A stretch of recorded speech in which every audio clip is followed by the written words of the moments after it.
જે વિડીયો પ્રસારિત થયા છે એમાં ચોક્કસ હું માનું છું અને હું વખોડી કાઢું છું. હિન્દુ સંસ્કૃતિ, આપણી પરંપરા અને નવરાત્રિનું મહત્વ. નવરાત્રિ ઉત્સવ એ માતાજીની આરાધનાનો ઉત્સવ છે. નાચવું અને રાસ લેવું એ બેમાં ફેર છે.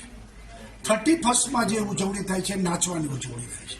અહીંયા એ આપણે માની આરાધનાની સાથે રાસ લઈએ છીએ અને ભવિષ્યમાં પણ આપણું આ પ્રાચીન સંસ્કૃતિ અને પરંપરાને હિન્દુ સમાજની લાગણી ગવાય આ પ્રકારનું કોઈ પણ આયોજન ન થવું જોઈએ. સરકારે પણ આ અંગે સમગ્ર ગુજરાતમાં જે કંઈ આ મોટા આયોજનો થતા હોય ત્યાં નજર ધ્યાન આપવું જોઈએ અને ત્યાં મર્યાદામાં આ પ્રકારની નવરાત્રિ મહોત્સવ ઉજવાય એનું ધ્યાન રાખે એ અતિ આવશ્યક છે.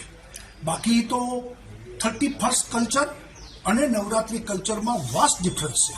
અહીંયા એક આરાધનાનું આ આપણું પર્વ છે, અહીંયા મર્યાદાઓ છે, અહીંયા સ્ત્રી દાક્ષિણ્ય છે અને આ નવરાત્રિ મહોત્સવ સ્ત્રીઓના સન્માનનો કાર્યક્રમ છે અને એમાં આ પ્રકારના જે ડાન્સો છે એ કોઈ પણ સંજોગોમાં ચાલે નહીં અને આ પ્રકારે અટકાવવું જોઈએ.